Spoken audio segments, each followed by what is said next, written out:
The European Poker Tour is back in Barcelona for the first super high roller of the season. When you're winning, other players tend to be a little bit afraid of you and you can run them over. Actions on Steven Silverman. Queens under the gun.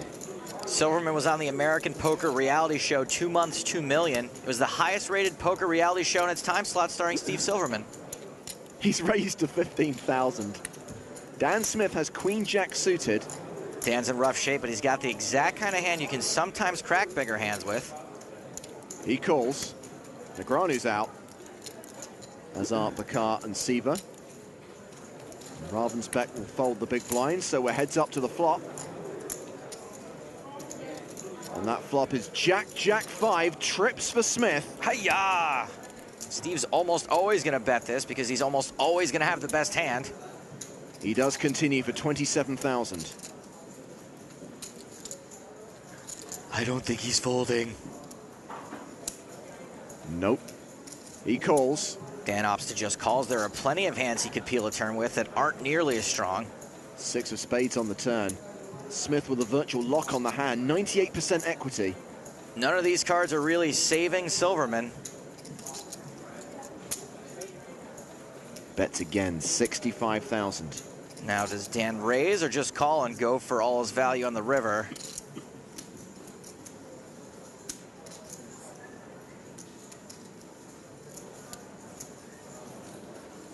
He calls. River it is. 230,000 in the middle, Silverman with not much more than that behind. The case jack on the river, quads for Dan Smith. This is just a horrific card for Silverman. He's now got a full house, and in his mind, he's only losing the aces or kings, which probably would have gotten him 3-bet pre-flop. Silverman shoves. Oy. Call. Dan Smith calls. Quick check of the quads. Get in. No kidding. That is just brutal. Steven Silverman eliminated. Good luck, guys. Appreciate that. He folds. Eric Seidel opens from under the gun +1 with ace-queen to 16,000. Dan Smith has kings. Almost always going to see a 3-bet with kings. Not this time. He just calls. Interesting. Dan's not wanting to look too strong, so he just calls. Calling reps a much wider range, and there's always a chance someone gets cute behind you. Heads up to the flop. Quack, quack, quack. Eric will probably continue with what he presumes will be the best hand a big percentage of the time. Dan, of course, flops a full house. Seidel does continue for 18,000. Let's see if Dan continues to play this deceptively by just calling. I think raising here would be a real mistake.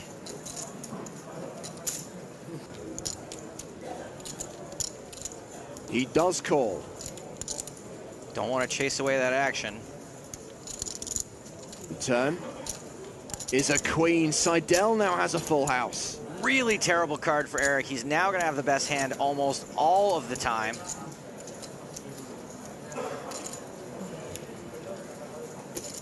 Fires again. 25,000. We know Eric is more likely to call raise here than I am to call an ex-girlfriend after 2 a.m., but does Dan know that?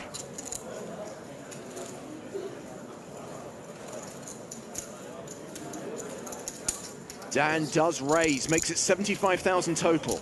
Dan claims to keep his cool in these spots. What do you people think? Is he giving anything away? Let us know on Twitter, hashtag #EVTBarcelona. Now, don't get me wrong, this raise looks extremely strong, but A, Dan's had quads once already. What are the odds, am I right, people? B, B, and C closing, always be closing. A? I remember now. Even though that raise looks super strong, there are, in Eric's mind, only 2 hands that are beating him, kings and aces. And what are the odds Dan flatted with those pre-flop? On this occasion, he did. Seidel now checks the river, having called Smith's raise on the turn. Would have been really sick if a deuce had hit. Dan obviously has to bet again, but he can't be like me when a girl lets me buy her a drink in a bar, all eager. That's how you scare him off. 234,000 in the pot. He bets 200,000. This is just a gross spot for Eric. You can tell because all the liquid just drained from his body. You can't fault him for thinking about this, and you can't fault him if he eventually calls either. You can, however, throw him a parade if he somehow manages to lay this down. This is your run-of-the-mill / incredibly rare cooler crying call. He can't get away from it, he calls. And Smith gets maximum value. Eric Seidel's been getting brutalized by Dan Smith today. Seidel loses 310,000 there. Dan, don't say anything. Don't look at him. He is a legend. I like the way he played that. In all things considered, I think it was really, really good way to play it. Quiet, Daniel. He's right there. So Dan Smith extends his chip lead. He's now playing. He's in the cutoff. And he has pocket aces. Well, if you're looking to be the chip leader, I always recommend picking up aces. I don't know why more players don't do it. It's a no-brainer. He raises to 14,000. Negreanu has jacks. Daniel's been pretty miserable so far today, and it looks like he might get his wish for it all to be coming to an end. I'm going to make it 38,000. And when I screw it up and end up... That'll be a 3-bet. Potpourri of the mess. Math is hard. Dr. Scalp is out of there. Back on Smith. I'm thinking re-raise. Which will probably induce a shove, which will be called. Okay, good luck. I call. Sure enough. That's good. I was like, whatever, let's just do it. I told you no thinking today, no matter what, I promised. Story checks out. I was happy he raised me. I really was. I wanted to get it in, but not against that. To prepay. I don't think you're allowed to get cute when you have aces.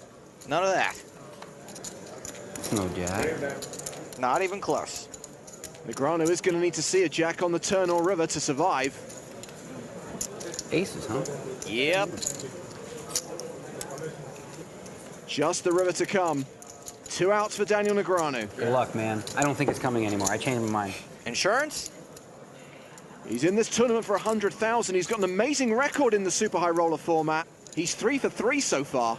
Dan Smith. He can do it. Make that 3 for 4. Good luck, man. All right, bud.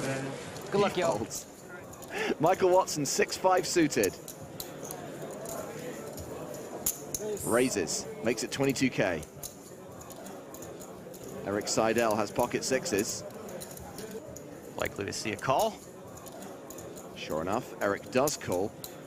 Dan Smith on the button has ace-king. Dan's almost certainly going to 3-bet here, in position with all that action behind him. And don't forget those massive chips. He re-raises to 63,000. Sam Chartier's just joined the feature table. He folds. Simon Ravensbeck also has ace-king. Another ace-king out there. This is going to make things pretty crazy. Ravensbeck 4-bets to 134,000. Watson and Seidel both fold. Now this is a little less exciting now since these two are destined to chop. Smith 5-bets. I'm all in. Ravensbeck moves all in, and Smith calls. This guy Ravensbeck must have some rep considering none of these guys ever appear to be afraid to get it in with him. 96% chance of a chop. No reason to hide that gorge face now.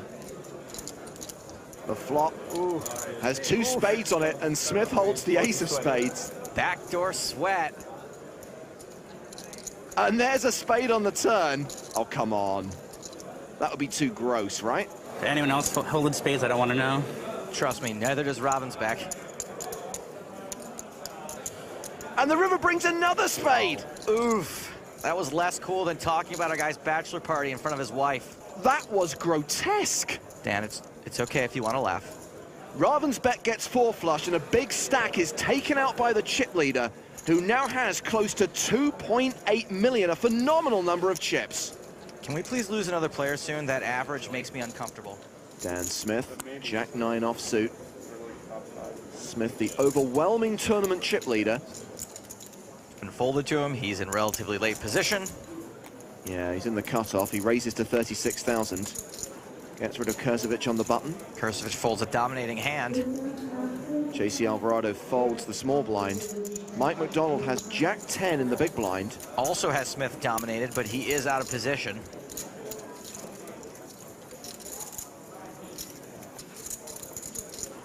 Looks like Mike will defend, and we will see a flop.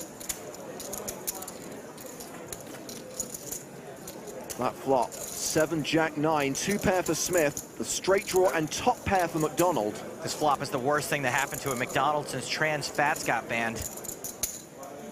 McDonald checks to the razor. Smith continues for 52,000. Even though Mike's way behind, top pair and a good gut shot is almost just as good.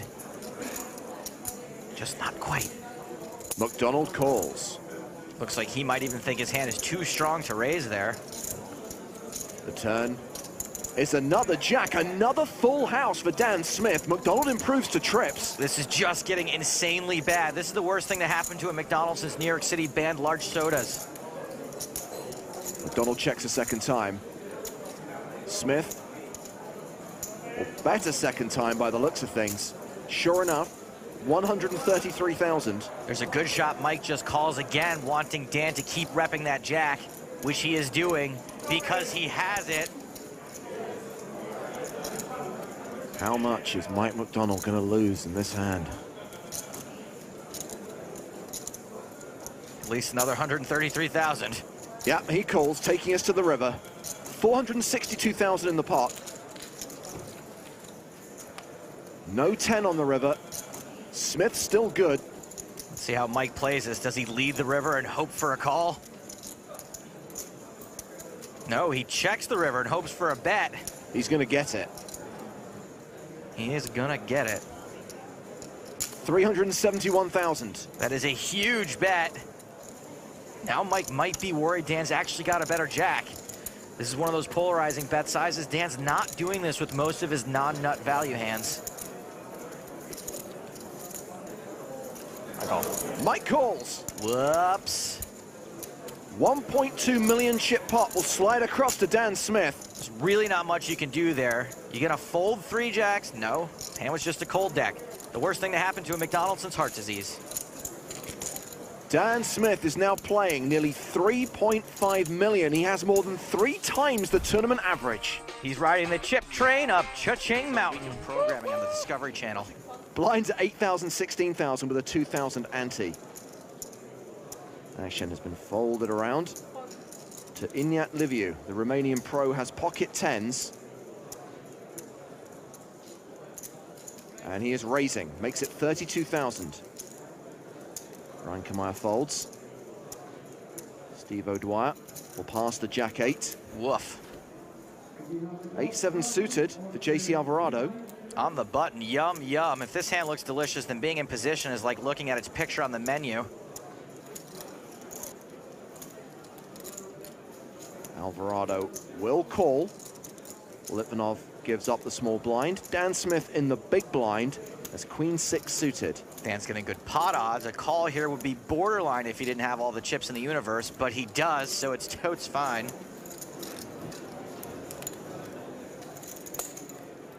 So Smith calls as well. We are going 3-way to the flop. That flop, 6-9 deuce. Second pair for Smith, an up and down draw for Alvarado. Liviu still leads with 10s. Liviu was the original raiser. 55. And he's got the most to protect against. Dan Smith checks to him. Liviu bets 55,000. I don't know that this bet will get either of these players to fold, however. Alvarado calls. Liviu's actually got 2 blockers to his hand. Smith calls as well. It's a 3-way to the turn. Calls a little questionable, but Dan's getting stupid pot odds again. And he hits another 6 on the turn. Trips for the chip leader. This is a grosser turn than the twist in the crying game. JC is now dead to 4 outs. Dan all but locks his hand up, and no one's really likely to think this card changed anything. Dan checks a second time. Liviu bets a second time, 125,000. Action on Alvarado. He's getting a decent price to chase a straight. Meanwhile, Dan's got a super disguised monster. Alvarado calls. JC was getting an even better price, assuming Dan comes along for the ride. And spoiler alert, he's not folding. But is he raising? No, he's calling. Dan overcalls on 3 streets. Gotta wonder if anyone's spidey sense is tingling yet.